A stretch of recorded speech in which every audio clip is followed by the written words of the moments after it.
For nearly 300 years, humans thought they were alone in the Cthulhu sector. They were wrong. The Zerg emerged, seeking to consume all in their path, and before long, the Protoss, a highly advanced alien race, began wiping out infested worlds, burning Zerg and Terran alike. A three-way war, unlike anything humanity had ever faced, erupted almost overnight. All the while, a human civil war raged. Marshal Jim Raynor vowed to oppose the corrupt dictator Arcturus Minsk for the betrayal of the woman he loved, Sarah Kerrigan. Boys, how about that evac? Damn you, Arcturus. Don't do this. It's done. Helmsman, signal the fleet and take us out of orbit. Now! Kerrigan, a loyal operative, was left to die at the hands of the Zerg. But the Zerg had other plans. They transformed her and unleashed her psionic power upon the Cthulhu sector, searching for their real objective, the Protoss homeworld of Ire.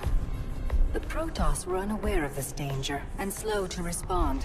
Their rulers, the Conclave, had dispatched Executor Artanis to hunt for Tassadar, a commander who had refused to wipe out infested Terran worlds.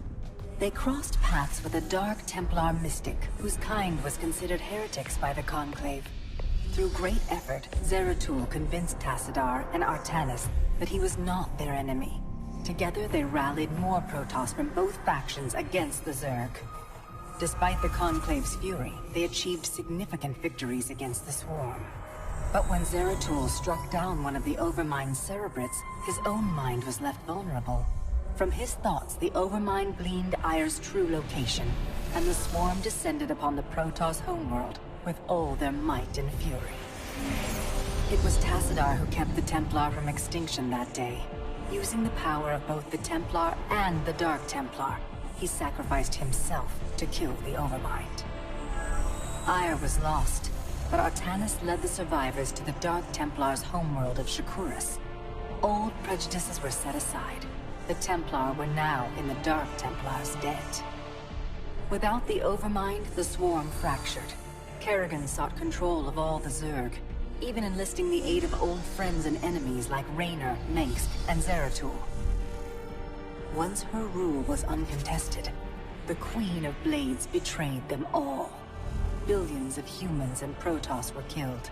The Zerg stood unchallenged, but to the relief of all, the war seemed to end there. Zeratul suspected the Zerg had fallen under the control of dark forces.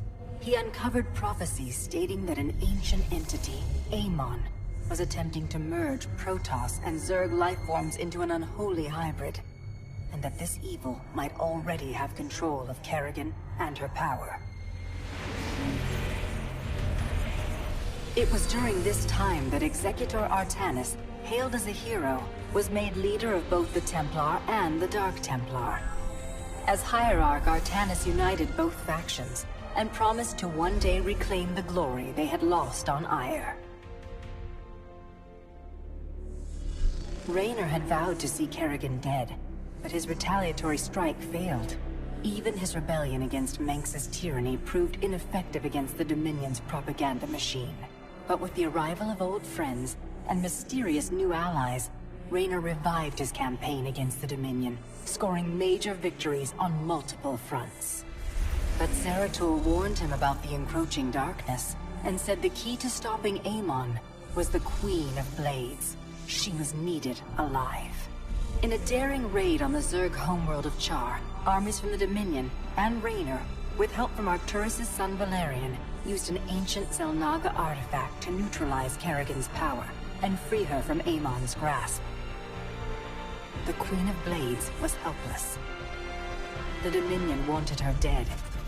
Raynor couldn't allow it.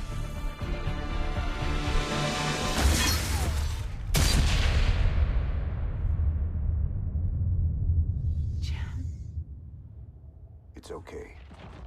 I got you. Valerian Mengsk offered them sanctuary, but his father could not let this opportunity pass. During the raid, Kerrigan and Raynor were separated. Kerrigan escaped, while Raynor... He was briefly interrogated and summarily executed. Kerrigan sought vengeance. She set out to reclaim her position as Queen of Blades. With Zeratul's guidance, Kerrigan gathered the Zerg broods and ruled the swarm once again. Only this time, free. The killing will never stop. Until Minsk is dead. Kerrigan began dismantling the Dominion's military, one mission at a time. To her surprise, she learned that Raynor was still alive. She charted a course to Korhal, Minsk's stronghold. Despite encountering his best troops and traps, she personally ended his life. But there was little time to celebrate. Amon's plans were still unfolding. Kerrigan left Raynor to rebuild, while she hunted her true enemy. Raynor and Valerian Minsk set about reforming the Dominion, with a just government. With the Zerg and Terrans quelled, Hierarch Artanis saw an opportunity. He declared that the unified Protoss, Templar and Dark Templar alike, would retake Ire. Any dissenting voices went unheard amid the hope for reclamation. Zeratul set off alone, searching for the truth, hoping against hope that the Hierarch was not making a terrible mistake.